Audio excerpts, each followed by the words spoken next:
Capítulo 1. Los objetos de culto. Sección 1. Trinidad en la unidad. Si existen estas coincidencias generales entre los sistemas de Babilonia y de Roma, la pregunta que surge es esta: ¿terminan aquí las evidencias? La respuesta a esto es: hay muchas más. Puedo demostrarles que los misterios de la antigua Babilonia operan en el sistema de Roma, y entonces se verá cuán inmensamente el uno se ha apropiado del otro. Estos misterios se mantuvieron ocultos en las tinieblas durante largo tiempo, pero ahora empiezan a disiparse las espesas tinieblas. Todos los que se fijan un poco en la literatura de Grecia, de Egipto, de Fenicia o de Roma estarán enterados del lugar que los misterios ocuparon en estos países y que cualesquiera que sean las diferencias circunstanciales que pueda haber entre ellos en los aspectos esenciales, estos misterios fueron los mismos en los diferentes países. Ahora, como lo da a entender el lenguaje de Jeremías ya citado, Babilonia fue la fuente principal de donde fluyeron todos los sistemas de idolatría, así que las deducciones de los más eruditos historiadores solamente en los terrenos históricos han llegado a la misma conclusión.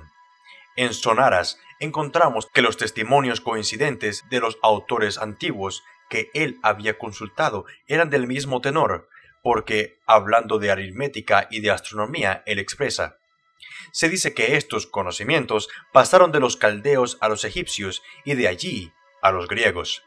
Si los egipcios y los griegos tomaron su aritmética y su astronomía de Caldea, donde estas ciencias eran sagradas y estaban monopolizadas por los sacerdotes, esto es evidencia suficiente de que deben haber tomado su religión de la misma procedencia. Tanto Bunsen como Layard han llegado sustancialmente al mismo resultado en sus investigaciones. La exposición de Bunsen es del tenor de que el sistema religioso de Egipto había sido tomado de Asia y del primitivo imperio de Babel. Layard, por su parte, aunque con una visión más favorable del sistema de los magos caldeos, de que, estoy convencido, da confiabilidad a los hechos históricos, sin embargo, habla así de este sistema. De la gran antigüedad de este culto primitivo hay abundante evidencia de que él se originó entre los habitantes de las llanuras asiarias. Tenemos el testimonio unánime de la historia sagrada y de la historia profana. Se le dio el epíteto de perfecto y se creía que era el más antiguo de los sistemas religiosos, habiendo precedido al de los egipcios. La identidad, agrega, de muchas de las doctrinas asirias como de los egipcios es enseñada por Porfirio y por Clemens, y en relación con el mismo asunto cita lo siguiente de Birch sobre los rollos y los monumentos babilónicos. Los signos zodiacales demuestran inequivocablemente que los griegos tomaron las nociones y la disposición del zodiaco, y en consecuencia la mitología que estaba mezclada con él de los caldeos. La identidad de Nimrod con la constelación de Orión no puede ser descartada. También Uvarov, en su erudita obra sobre los misterios eleusinos, ha llegado a la misma conclusión, después de referirse al hecho de que los sacerdotes egipcios reclamaban el honor de haber transmitido a los griegos los primeros rudimentos del politeísmo. Concluye así: estos hechos indudablemente probarían suficientemente, aun sin la conformidad de ideas, que los misterios trasplantados a Grecia y unidos allí a determinado número de naciones locales nunca perdieron el carácter de su origen proveniente de la cuna de las ideas morales y religiosas del universo. Todos estos hechos separados, todos estos testimonios dispersos, recurren en este principio fructífero que coloca en el Oriente el centro de la ciencia y de la civilización. Si de este modo tenemos evidencia de que Egipto y Grecia tomaron su religión de Babilonia, tenemos igual evidencia de que los sistemas religiosos de los fenicios procedieron de la misma fuente. Macrobio demuestra que la característica distintiva de la idolatría fenecia debe haber sido importada de Asiria, que, según los escritores clásicos, incluía a Babilonia. El culto de la Venus arquítica, dice él, floreció antiguamente tanto entre los asirios como ahora lo hace entre los fenicios. Hay que averiguar hasta qué punto el sistema del papado concuerda con el sistema establecido en los misterios babilónicos. Para proseguir con tal averiguación hay que vencer considerables dificultades porque, como en la geología, es imposible desde todo punto llegar a los profundos y subyacentes estratos de la superficie de la Tierra, si no se espera que en un determinado país encontraremos un completo y coherente informe del sistema establecido en ese país. Sin embargo, así como el geólogo, al examinar los contenidos de una grieta acá o de un levantamiento allá, que aflora de suyo en la superficie de cualquier otra parte, es capaz de determinar con maravillosa certeza el orden y los contenidos generales de los diferentes estratos sobre toda la Tierra. Así ocurre con el asunto de los misterios caldeos. Lo que se quiere encontrar en un país es complementado en otro, y lo que aflora realmente en diferentes direcciones en una larga extensión determina necesariamente el carácter de mucho de lo que aparece directamente en la superficie. Tomando entonces la admitida unidad y el carácter babilónico de los antiguos misterios de Egipto, de Grecia, de Fenicia y de Roma como la pista para guiarnos en nuestras investigaciones, continuemos paso a paso en nuestra comparación de la doctrina y de la práctica en las dos Babilonias, la Babilonia del Antiguo Testamento y la Babilonia del Nuevo Testamento. Aquí tenemos que observar, en el primer lugar, la identidad de los objetos de culto en Babilonia y en Roma. Los antiguos babilonios, así como los romanos modernos, reconocían de palabra la unidad de la divinidad, y mientras adoraban innumerables deidades menores, como poseedoras de cierta influencia en los negocios humanos, reconocían claramente que había sobre todos ellos un Creador todopoderoso, infinito y supremo. La mayoría de las demás naciones hicieron lo mismo. En las edades primitivas de la humanidad, dice Wilkinson en su obra Los antiguos egipcios, la existencia de una sola y poderosa deidad que creó todas las cosas parece haber sido la creencia universal, y la tradición le enseña a los hombres las mismas nociones sobre este asunto, el cual fue adoptado con el transcurso del tiempo por las naciones civilizadas.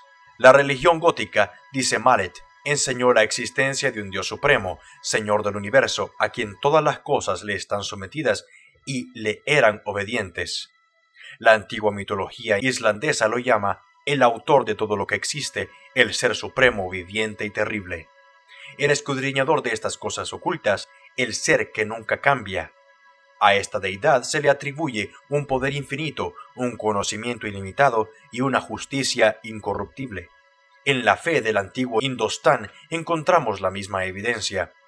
Aunque el hinduismo moderno reconoce millones de dioses, los libros sagrados de la India muestran, sin embargo, que originalmente había sido muy distinto. El mayor Moore de Brahma, el dios supremo de los hindúes, dice: «No hay imagen de aquel cuya gloria es tan grande. Veda, él lo ilumina todo, lo deleita todo, él es donde todo procede, él es aquel por el que viven cuando nacen y aquel al cual todos regresan». En los principios de Manu, él está caracterizado como aquel cuya mente solo puede percibir, aquel cuya existencia elude los órganos externos, que no tiene partes visibles, que existe desde la eternidad, el alma de todos los seres, que ningún ser puede comprender. En estos pasajes hay una huella de la existencia del panteísmo, pero el mismo lenguaje empleado da testimonio de la existencia entre los hindúes de un periodo de fe mucho más pura. Aún más, los hindúes no solamente habían exaltado las ideas de las perfecciones naturales de Dios, sino que hay evidencia de que ellos sabían bastante del carácter bondadoso de Dios, como se manifiesta en sus tratos con un mundo perdido y culpable. Esto se pone de manifiesto desde el mismo nombre de Brahma, dado por ellos al Dios único, infinito y eterno. Ha habido mucha especulación no satisfactoria con relación al significado de este nombre, pero cuando se analiza cuidadosamente las diferentes manifestaciones con relación a Brahma, se hace evidente que el nombre de Brahma es apenas del hebreo Rahm, con el digama antepuesto, lo que es muy frecuente en las palabras sánscritas derivadas del hebreo o del caldeo. Rahm significa en hebreo el misericordioso o el compasivo, pero Raham también significa el vientre o las entrañas, como el lugar de la compasión. Ahora, encontramos tal lenguaje aplicado a Brahma, el único Dios supremo, lo que no podría explicarse excepto en el supuesto de que Brahma tuviera el mismo significado del hebreo Ram. Así encontramos al dios Krishna en uno de los libros sagrados hindúes, donde se afirma su alta dignidad como divinidad y su identificación con el Supremo, usando las palabras siguientes: el gran Brahma es mi vientre, y en él he puesto mi feto, y de él es la procreación de toda naturaleza. El gran Brahma es el vientre de todas las diferentes formas que han sido concebidas en todo vientre natural. ¿Cómo podría haber sido aplicado tal lenguaje al supremo Brahma, al altísimo Dios, al ser divino, ante que a todos los demás dioses, el no nacido, el Señor poderoso, el Dios de los dioses, el Señor universal, sino de la conexión entre Raham, el vientre, y Raham, el misericordioso? Entonces encontramos aquí que Brahma es exactamente lo mismo que Rahman, el todo misericordioso, un título aplicado por los turcos al Altísimo, y que los hindúes, a pesar de su profunda degradación religiosa, en otro tiempo reconocieron que el Santísimo y Altísimo Dios es también el Dios de la misericordia, en otras palabras, que Él es un Dios justo y salvador.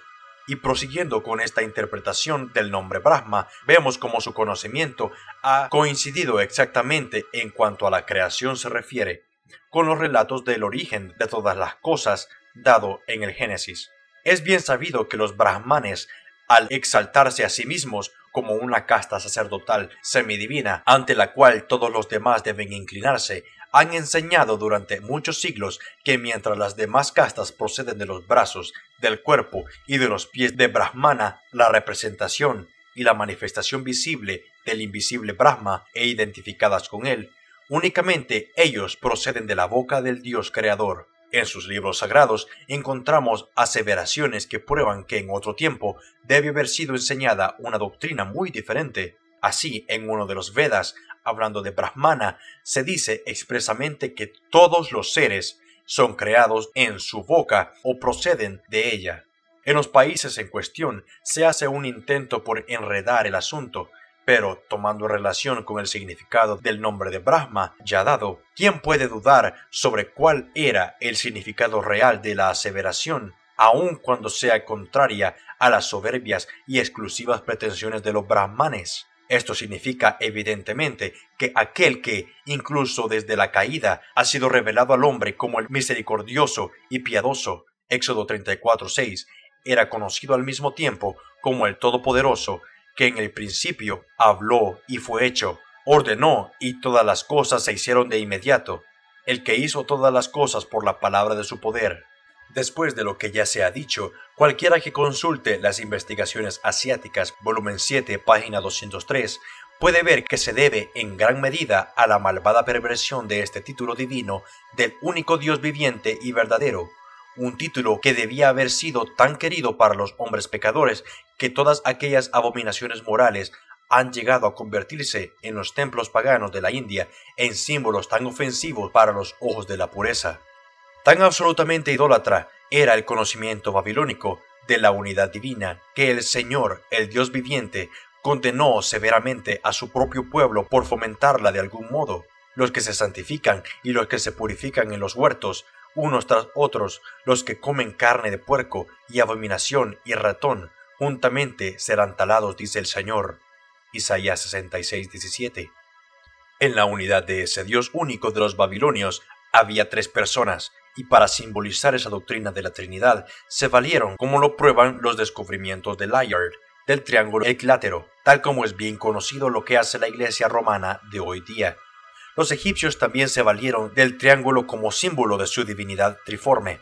En ambos casos, tal comparación es más degradante para el Rey Eterno y se acomoda ampliamente a la mente pervertida de aquellos que la contemplan como si hubiera o pudiera haber alguna similitud entre tal figura y aquel que ha dicho: ¿a quién me asemejáis y me igualáis y me comparáis para ser semejante?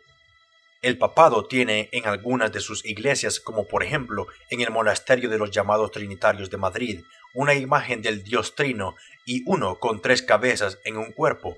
Los babilonios tenían algo semejante. El señor Layard, en su última obra, ha dado una muestra de esta divinidad Trino y Uno, adorada en la antigua Asiria.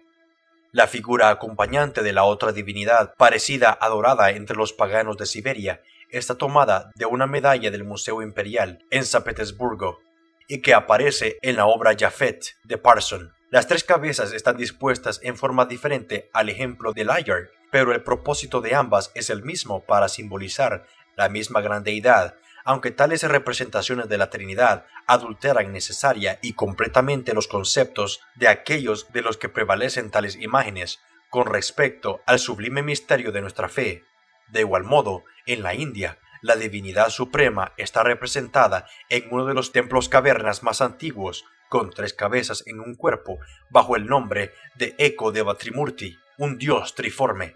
En el Japón, los budistas adoran igualmente a Buda, su gran divinidad, con 3 cabezas, bajo el nombre de Sanpao Pho. Todas estas representaciones han existido desde tiempos antiguos, aun cuando eclipsado por la idolatría, el reconocimiento de la Trinidad fue universal en todas las naciones del mundo antiguo, demostrando así cuán profundamente arraigada en la raza humana la primigenia doctrina sobre este asunto que aparece tan claramente en el Génesis. Cuando observamos los símbolos en la figura trino y uno de Layard, ya mencionada, y los examinamos detalladamente, resultan muy instructivos. Layard considera que el círculo que aparece en esa figura significa tiempo sin límites, pero el jeroglífico que representa el círculo era ciertamente diferente. En Caldea, el círculo representaba el 0, y el 0 también significa la semilla. Por tanto, según el genio del sistema místico de Caldea, que se fundamentaba grandemente en los dobles significados, lo que ante los ojos de los hombres significaba solamente 0, en general, el círculo era interpretado por los iniciados como significación de la semilla. Visto de este punto de vista, el emblema trino y uno de la divinidad suprema asiria muestra claramente lo que había sido la fe original de los patriarcas. Primero está la cabeza del hombre viejo, después el 0 o el círculo para la semilla y por último las alas o la cola del ave o paloma, mostrando, aunque blasfemamente, la unidad del Padre, del Hijo, la semilla y del Espíritu Santo.